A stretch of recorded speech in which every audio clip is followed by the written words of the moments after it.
Look at these lovely faces joining me on the screen today. I'm David H. Lawrence the 17th, and as an actor and a performer, I have been on both ends of getting feedback on a performance and giving feedback on a performance.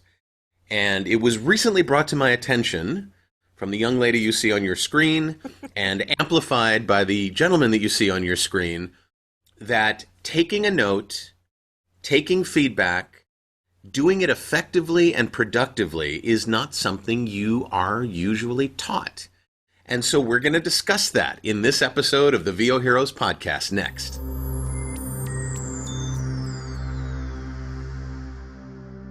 Every actor that goes after a role, every actor that takes an acting class, every actor that decides they're going to audition for something and ask somebody else what they think, they're going to get some feedback. And how that feedback is actually taken is something that has kind of slid right by a lot of people.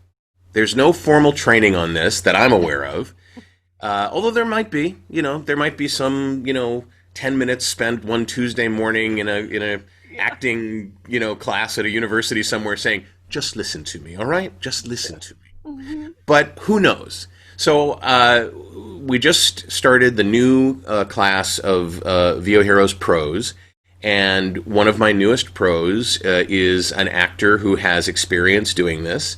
Her name is Bethany Arrington. You see her there on her screen, and she's got the moving blankets set up. She's looking awesome.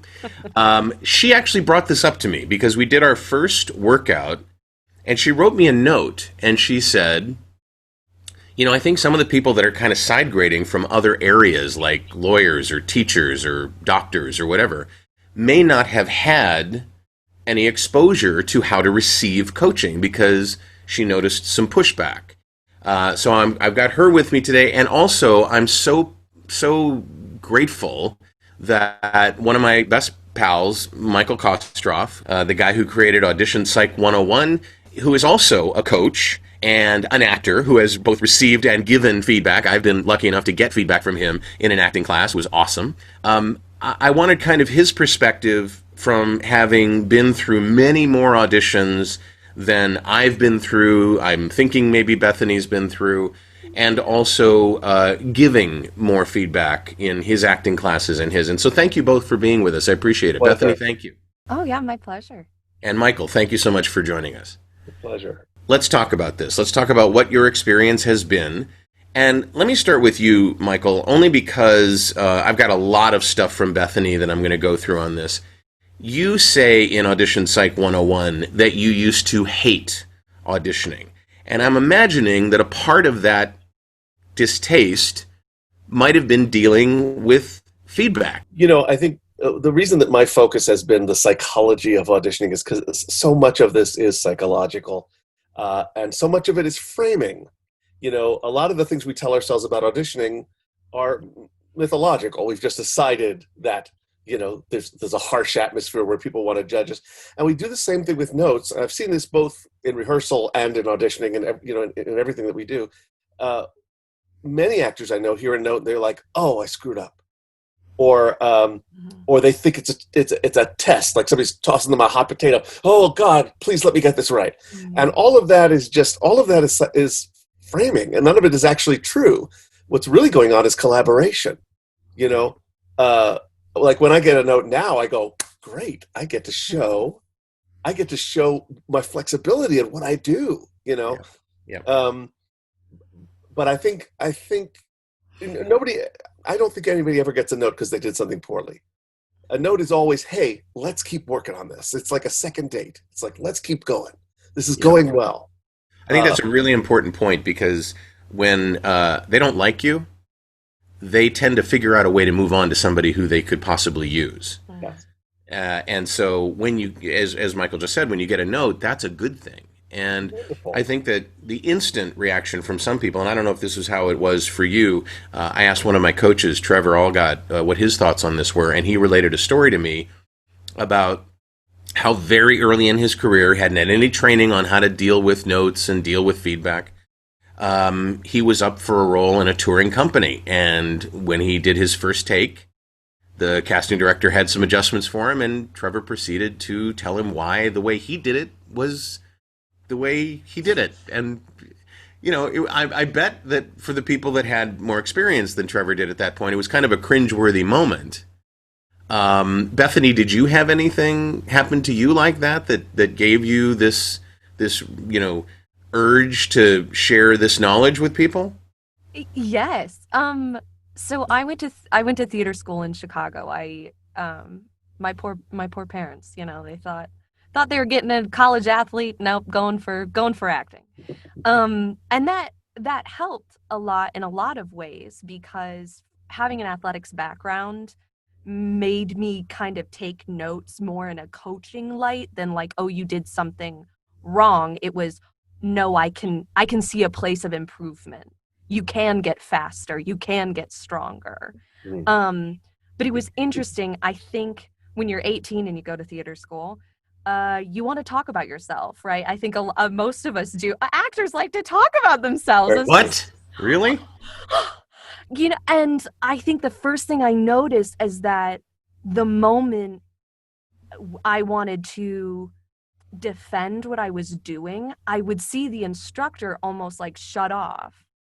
And I remember going, oh no, like the light went out of their eyes. Like not even necessarily like they're not going to work with me again, but they're not getting what I'm laying down. And then I realized, oh, that's not because I'm supposed to be laying anything down right now. My job is to listen. And I Yeah. think when you, right, 4 years of theater school, whatever, but then when you get into the real world, it's the same thing.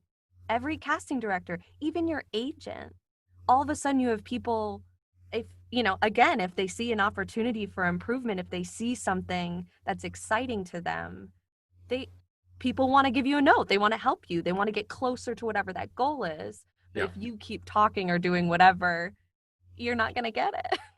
Yeah, I think So, this is something that people kind of don't ever speak about. It's yeah. kind of unspoken. As you walk into your first class, you're very excited, and you've got your notes, and you've memorized your scene or whatever you've done to prepare. What you haven't prepared for is for somebody to say, and that's how it comes off sometimes. So let's take this from the general to the specific. And in terms of our workouts, what we do is we have our students voice a short clip. I give them feedback, or one of the coaches, depending upon what's going on, they give them feedback and ask them to do it again, which is a pretty typical cycle, a pretty typical you perform, we offer feedback, you perform again, noting that feedback. And so when we do that, we're doing it to get you to a place, in our case, not necessarily of being able to book a job, but to understand a concept. So there's different uses for feedback, right? So, for example, if somebody is reading in a workshop or in a workout an audiobook segment, and they're just mowing right through it, my feedback may be, remember, you're being paid by the hour, Right. in an effort to get them to slow down. And the reason I want them to slow down is myriad. There's lots of reasons to slow down. But it can immediately make somebody say, oh, well, this was a really exciting scene, and I really wanted to, let people know that it was exciting. And so then all that does is kind of delay Right. the opportunity to discuss why it needs to be slower, not why what you did, quote, didn't work. That's not the point. Would that be a fair statement, Michael? I'm realizing as we're talking about this that there are actually different. The setting is part of what's important here. I don't think any of us are saying that you can never discuss a note ever, but when you're auditioning, nobody's offered you the damn job. There is not time to collaborate and put your personal stamp on it. When you're auditioning is the time to appreciate the guidance from the casting person. Same thing with the class. You take a class for guidance, so try it.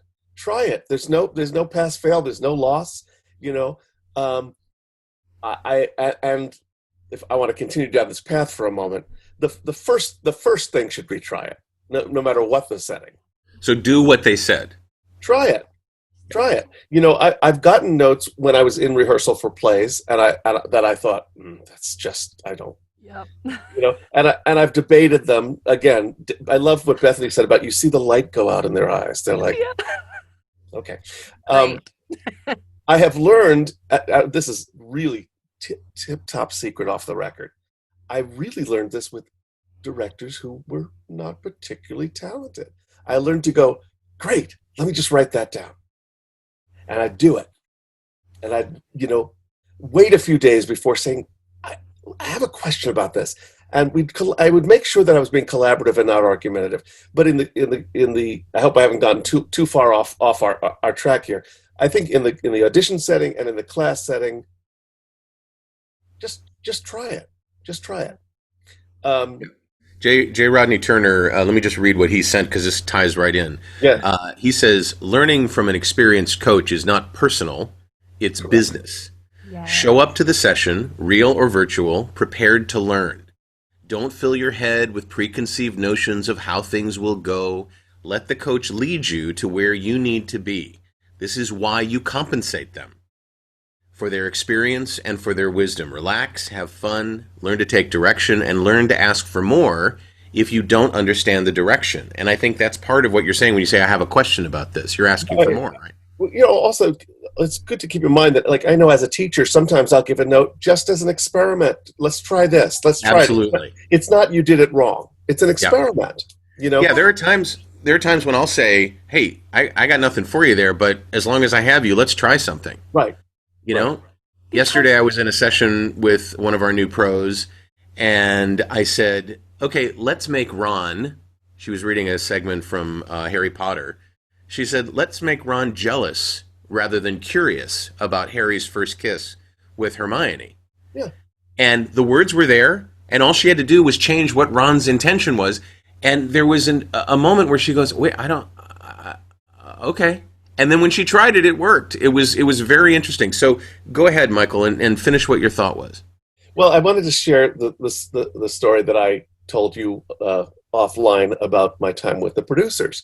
So when you do a show for Susan Stroman, they send along an associate director who gives you notes, and they're always on these white index cards. And after months of being on the road with the show, and we all used to bitch about the white cards. Oh, I got 15 white cards. Oh, I got 4 white cards. Oh, damn white cards. I took myself aside for a little chat, which is how I like to put it. I said, we've decided that the white cards are like a whipping, like a punishment, like a ding. Why? It's just this associate director saying, here's a way. I noticed you were off a little bit on this, and it's an opportunity to tune yourself in and make it better.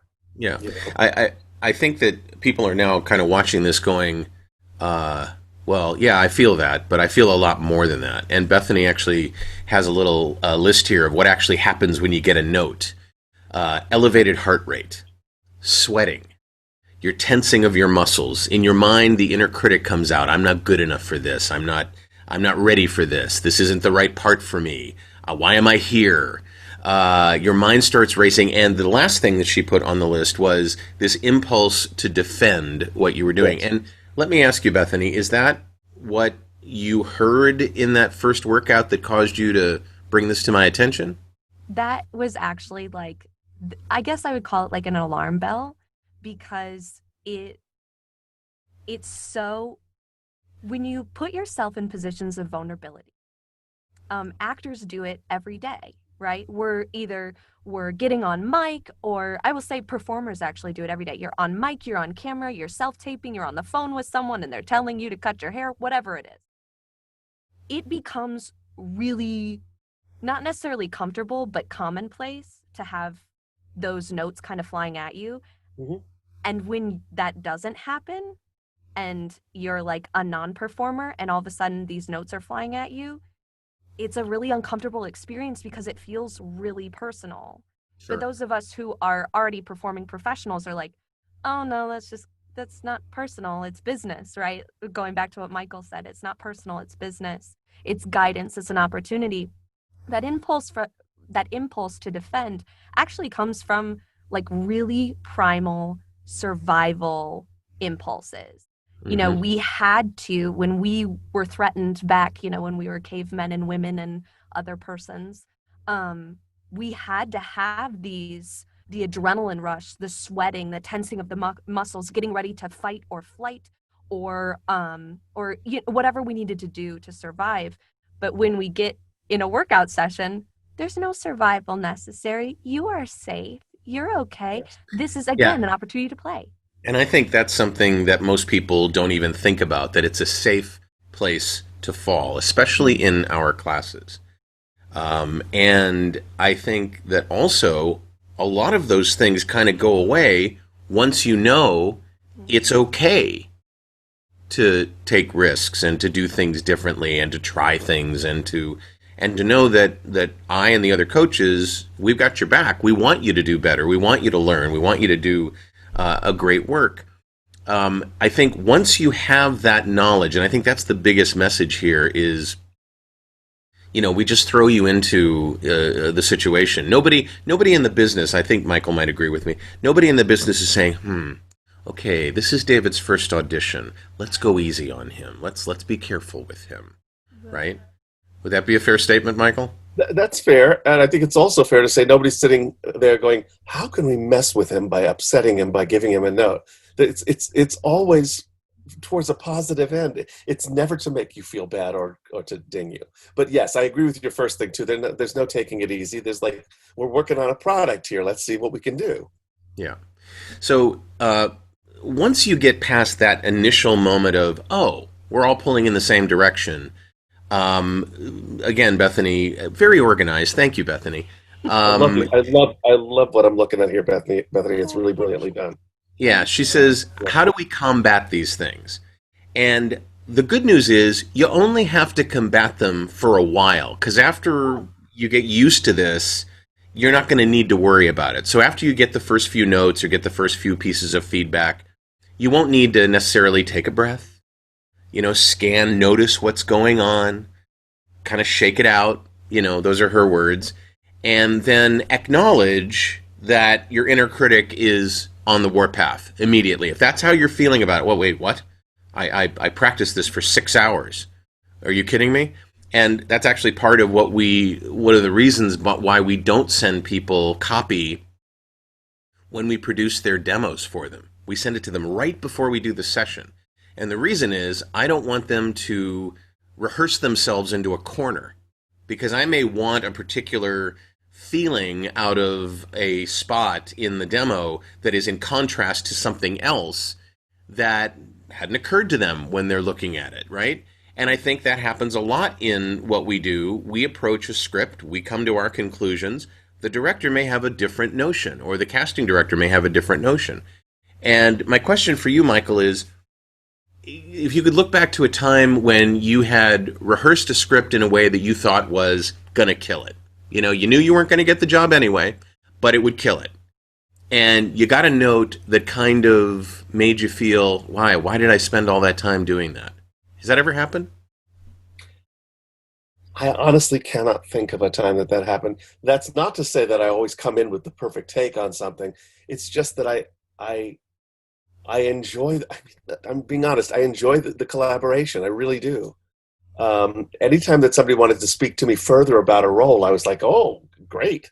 You know, I think I've had to learn that more in the rehearsal setting than I have in the audition setting or the class setting. And how do you handle it when you see somebody in a class, because you teach acting classes as well, when they do a scene and you give them feedback and you see them do all the things that we just listed? They kind of get tensed up and you notice that they're not receiving it well. How do you handle that? Well, I'm a very holistic teacher, so I want to talk about what's going on here in addition to what people are doing acting-wise. So I will always say, what's going on? What's this? What are you doing? What's that? Are you beating yourself up? What's going on in your head? And they always say, oh, no, I don't. I said, no, it's good. Let's talk it through, because these are skills that we need to work on. You know, but do you hate the note I'm giving you?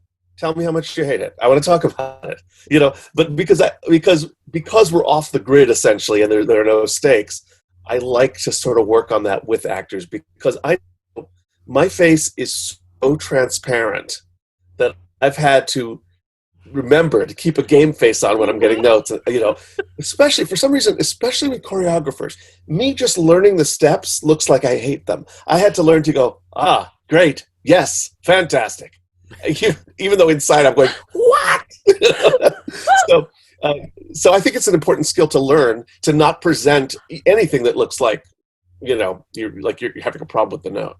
Yeah. And Bethany, you know these things. You've given me this incredible list. I'm going to get to this next, this acknowledgement and practical notes on how to listen, because I think that's a big key.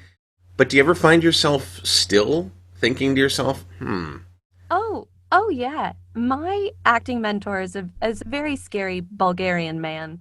And he gives me, he's like kind of known for this, for like giving notes that make zero sense, like truly make zero sense when you're like, you do something and he's like, okay, now I want you to think about eating spaghetti while doing this scene. And you're like, what? Okay. Now it's a gift. It's a gift every time because it gets me out of my head, I'll tell you that. But even our first workout, David, I like felt my heart rate go up. And I just earlier that day had done 15 auditions, literally right before the workout. And I still got on mic and was like, oh my gosh, my palms are sweating. Here we go. Like, and then when you gave me feedback, I still was like, wait, calm the mind. Like, we're mindful here. This is fun. This is fun. And David's helping you. I think part of this also is sometimes the people giving you feedback are unknown quantities.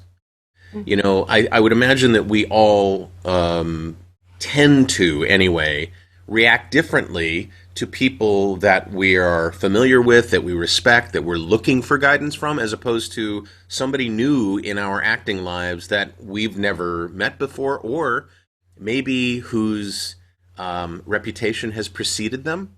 Mm-hmm. There are casting directors in town that have, reputations. Anyway, the point is being open to all these things and some do's and don'ts can be really helpful. And I want to share some of these that Bethany's written down and get your feedback on this. Always be actively engaged, mindful and not mindless, and definitely not letting your mind drive the bus. And I think what you mean by that is ahead of what is being said, yes? Yeah, that's one of those terms my friends and I throw around, like, who's driving the bus? Is your anxiety driving the bus right now? Yeah. Is your excitement driving the bus and you're not even taking it in because it's like, oh my God, I'm getting a note. This is the best thing ever. He's talking to me. There's so many different ways. Yeah, and then you have some things here that are pretty practical that I really urge people to just, if you're going to jot anything down from this is kind of what you want to jot down. Don't interrupt. 9 times out of 10, your question will be answered eventually by the person speaking. Your fears will be assuaged.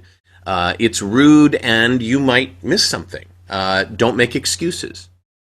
Nobody needs to know why you did what you did. That's important. Don't apologize. This is huge for me. In fact, I'll stop somebody right in the middle and I'll say, okay, time out. There is no need to apologize. I'm sorry. Oh my God, I'm so stupid. What did I do there? I'm just like, don't beat yourself up. Don't do any of those things. You did what you thought was, appropriate, and now we're going to play with that. And it may just be playing, right? You also say, remind yourself that this is practice for when you're in a studio with a producer, and you're talking specifically about being in class. Yes. This is exactly what the workouts are for, because we do a lot of our work from home and we have nobody around to share things with. That's why we have Mastering Self-Direction as one of the classes in the curriculum. This is an opportunity to practice for when you do have external things coming in. And Michael, how many self-tapes are you doing these days? Not a lot. I know you wanted me to say a lot, but No. What I was asking was More than compared to going in. Yes, a lot, a lot. I was just saying auditions haven't quite come back for me yet. I've only had two since the quarantine. But Same yes, here. everything's sort of going online. I don't know if I followed your point though, because No, the my point I cat was was making. having. The point I was making was we often don't have the joy of having feedback. Yeah, when you push back against a note or wrestle with it, you're sort of cutting out what the other person's job is. I several of my students have said to me recently, how do I get to the point where I think of these things on my own instead of needing you to help me? I'm like, Not this your is the job. collaboration. This is why you have a director, a teacher, casting director, etc. So it's again, it's a collaboration. It's not a bad thing. Yeah. I have whenever it's the right time, you let me know, because I have a couple of lists of things that you should never do when you're getting a note. I was just about to ask you that. I have one thing to share from Victoria Yeah. Prather. She speaks about this isolation, and to be fair, the dirty little secret here is you can use this either in VO Heroes classes or in on-camera acting classes, stage classes. There is no part of our performance career where this stuff isn't applicable, because you're always going to be collaborating with people no matter what you're doing. And what Victoria says is, as a performer in New York City, feedback isn't something I get often. But if you get a redirect, it's often sometimes very blunt and to the point. Like, yeah, that was flat. Let's try that again with more energy. And that can generate, some ill will if it isn't delivered in a way that is easily received. If you're worried about this being a competition between you and the person you're collaborating with. If you're always coming at it from what Michael has laid down in terms of great, let's try this, let's see what's going to go on, it's amazing how that note sounds so different. Is that fair? I think it's absolutely 100% true. As I say, a lot of it has to do with framing. I mean, the casting director always has more information about what producers are looking for a role than you do. So if they say she's supposed to be really mad in this scene, it doesn't help you to say, well, I don't know, I thought she should be less mad. They're coming to you with information that you should be grateful for. Yeah. It's like, great, thank you. Now I have some insight I didn't have before. I relate the story sometimes of a workshop I was in once with a casting director who was reading a scene with a young lady who was vegan. And the scene was about eating a hamburger. And right toward the end of the scene, when she picks the hamburger up to eat it, she just stopped and said, "Scene," and started to gather all of her materials together to go sit down so the next person could work. And the casting director was one of those people who absolutely justifiably had a reputation. And he was just so calm about things. He was like, "Are we finished?" And she said, "Oh, yeah. I would never eat a hamburger anyway, so..." Yeah. It's called Even an acting. invisible one. Right, Even an but invisible I just thought to myself, she was new, but I thought to myself, it's amazing what stories we tell ourselves when we are absent of good information. I have no idea what story she told herself as she walked into that session. But somewhere along the line, she said to herself, "I'm going to be true to me." And so when you said, "Yeah, I thought she would be more angry there," well, you're getting great information from the casting director that you would pay gold for if the answer was, if you just follow this, you're going to book the job. Also, the notes and adjustments that strike us as brusque are sometimes merely efficient. I've noticed it when I work with television directors. They're so good at giving a concise note, 3 words that you go, if you listen. I remember one episode of The Wire, the director just came over and said, "It's a bit mafia." And that told me everything I needed to know about what I needed to adjust. Yeah. And if you're open to that, instead of thinking of it as a oh, you did it wrong, sometimes the notes are so efficient and so clear, and they don't have to pad it with, listen, I hope you don't mind if I tell you that we don't have time for that. Right. So it's not always that they're being brusque.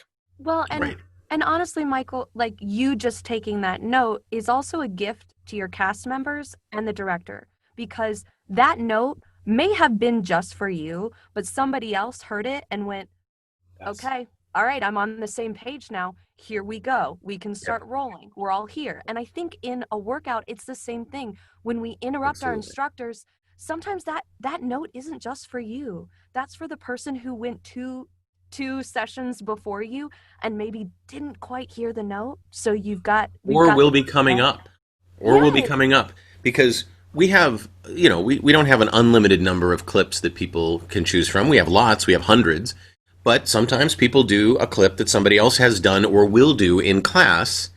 And if you hear a note, it may change what you're about to do or what you did do in a way that is fruitful. Michael, you said you had some things that you absolutely don't want people to do. I can't wait to hear these. Well, we have a time-honored expression in theater, which I think should apply across the board, which is TTFN, which does not stand for ta-ta for now. It stands for take the fucking note. Here's why. If you're in a group note session, now I'm just talking about theater rehearsal, so we're jumping around a little bit. If you're in a group note session and you hear a note that you feel needs discussion, there's no reason to kidnap the rest of the cast while you talk it through with the director. That is really disrespectful to everyone else's time. The other reason you take the fucking note, and if you need to bleep out that word, you can, but I don't think you should because it's a tradition. The other reason you take the fucking note is because you haven't had time to process it yet. Rather than discuss it now, like I said, go away and think about it and try it. There are a couple of things that amateur actors very frequently say in note sessions that you should never say. Oh, really? Don't respond to a note like that. Like, oh, cross left on that. Really? Don't say, I thought I did. Don't say, well, the reason I did that was because of blah, blah, blah, blah, blah, Also, I think, Bethany, you made this point, but if you go, oh yeah, got it, yeah, huh? You probably haven't heard the note, so you have to be quiet. And sometimes you'll get a note, oh, you forgot, you're supposed to exit up left, and you know that you did. You don't have to tell everyone, I did that. Just go, thank you, thanks. And you just nailed something. I was waiting for somebody to say this. Thank you. Thank you. What to do is to say thank you. Even before, like, make it a regurgitation, a complete instant reaction. No matter what they've just said to you, even if they've been horribly disrespectful in your mind, just say thank you. And then let it sink in. Would that be fair? Yes, by the way, that works really great. I mean, I don't want to talk as if directors and casting directors are mean, because I don't buy into that mythology either. But if you have somebody who's giving you notes belligerently, the best thing you can say is, great, thank you. Up left, got it, thanks. And just keep being pleasant as if the person is having a pleasant conversation with you. Again, I don't want anybody who's new at this to think that people are going to be abusive. Because, Bethany, do you agree? I mean, my experience has been, they're mostly nice. I feel like most, if not all, casting directors, and even the ones that might be a little brusque, they are still in your corner. They want you to book the job. They want you to do your best. Absolutely. They're looking for you to be a solution to their problem. And exactly. I wanted to say something about, also, you talked about please don't apologize. That's also not only a time waster, but what I always point out to my students is it makes the other person have to work harder. They just want to give you the adjustment, and you receive the adjustment. If you say sorry, then they have to go, oh, no, that's all right. I'm just telling you. It really puts a burden on the other person. It's emotional ping pong. Yeah. And we don't need to play that game. Perfectly put. Yes. Yeah.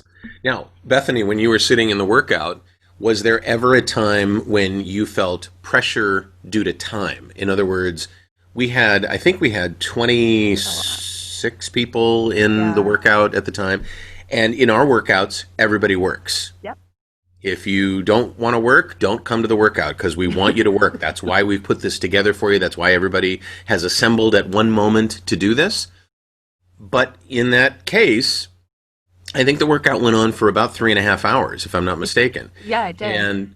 And so you have this series of people doing work, and every moment that you spend apologizing, justifying, trying to make sure I understand your motivations for what you did with my clip, it just delays the next person and the person after that and so on. I'm not saying you should rush through, because I'll spend as much time as is necessary with someone to help them get what I want, and it's really what I want out of the session for them, because I have an idea of what they need to work on. I have an idea of where I want to lead them. It's part of what I do when I coach. Did you feel any pressure? Oh my God! Don't keep doing this. This is just pushing things backwards. Did you feel that at all? Yeah. I mean, if I'm totally honest, that is why I sent the email, because the interrupting was almost painful. Okay, it was painful. It was painful because I also was interested. I'm also there to learn from you when you're coaching someone else.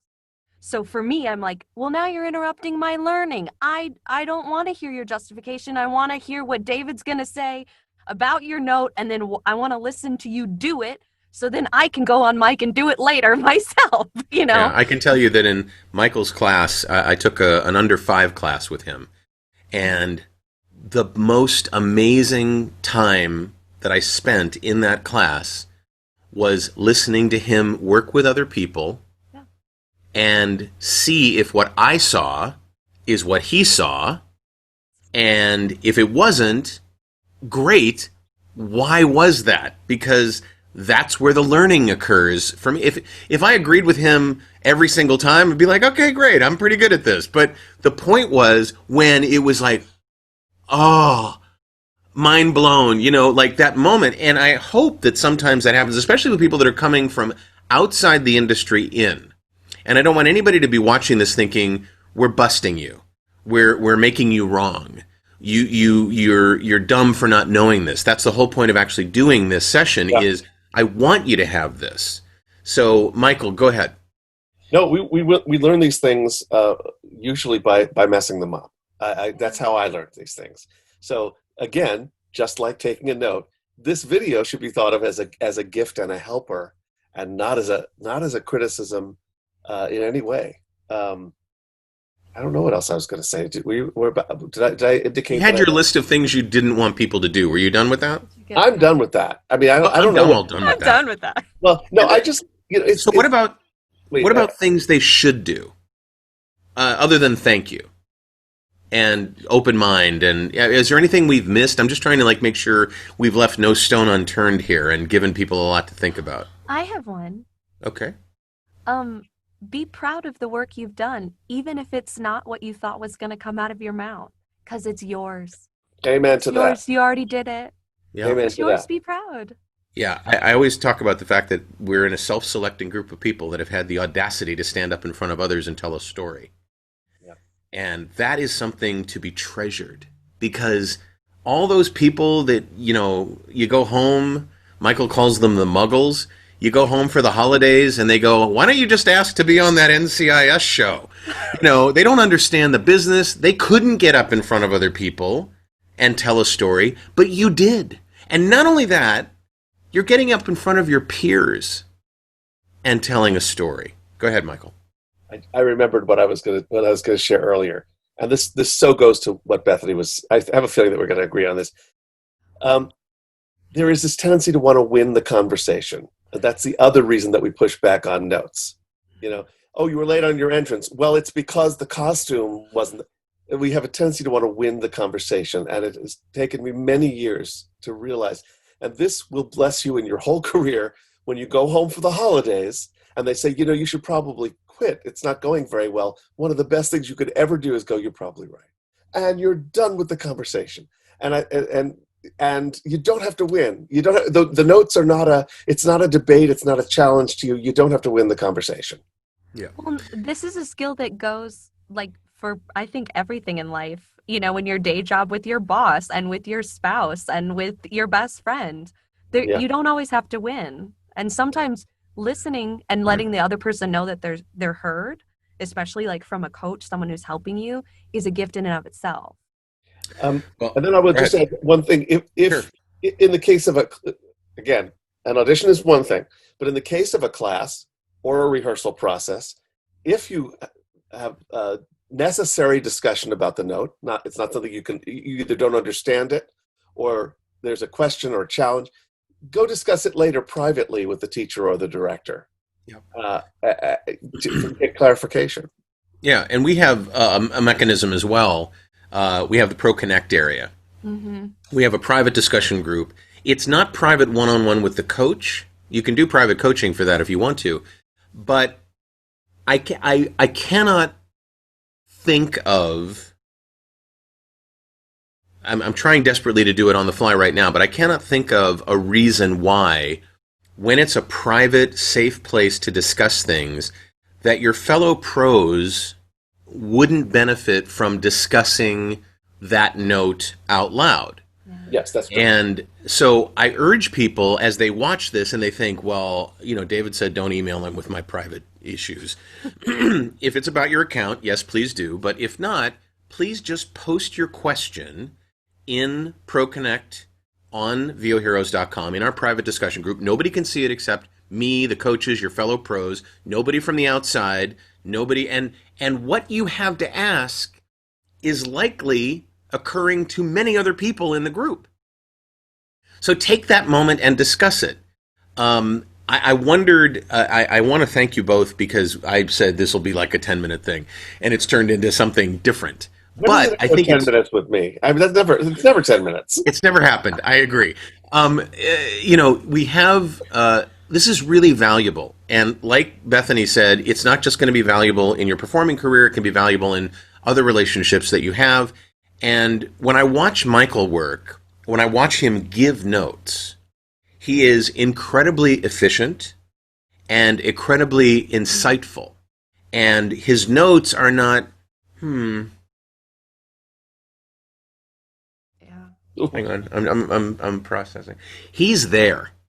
He's right there. And I'm not saying everybody in your life is going to be like that, but it's gold. It's absolute gold. And I will tell you that's how I work. I have a litmus test when I'm listening to somebody. I always close my eyes when I'm listening to voiceover work and I'm going to be giving feedback, always. I don't want to be distracted by the object that I'm looking at. And one of my litmus tests is, am I thinking about their performance, an aspect of their performance that I want to deal with? Or am I wrapped up in the story that they're telling me? Are they doing something that is totally effective in what we're working on? So my mind is working at a particular pace as well. And I just urge you to take advantage of that. I think Bethany and Michael, from both ends of the performing careers, I don't know, Bethany, have you ever done coaching? Have you ever done any training work? Oh, yeah. For people? So you've coached other people, yes? I've coached mostly teens.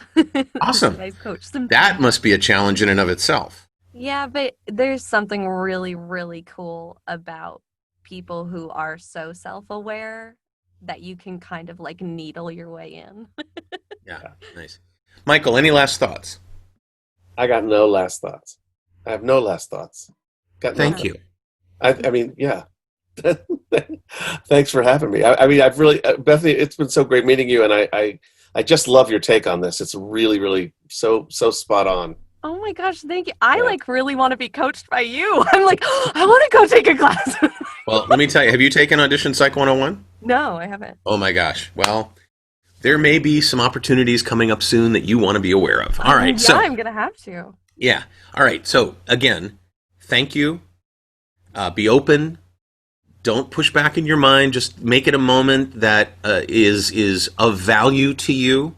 It's not about you being right or me being right or anybody being right. It's about exploring and deepening your skill set, especially in our setting when we're talking about the workouts that we do.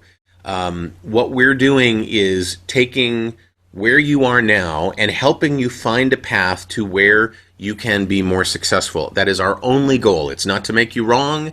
It's not to make you incompetent. It's not to make you unknowing. You know, we're not trying to catch you not knowing something, because it's important that you there's a huge world of options out there for you, some of which might be more productive in telling the story. And that's what we're leading you towards. So thank you so much for this conversation. This has been just great. Bethany Arrington, Michael Kostroff. Bethany, Chicago actor. Michael Kostroff, brilliant director, actor, singer, and purveyor of Audition Psych 101. I'm David H. Lawrence the 17th. I thank you so much for watching, and we'll see you in the next video.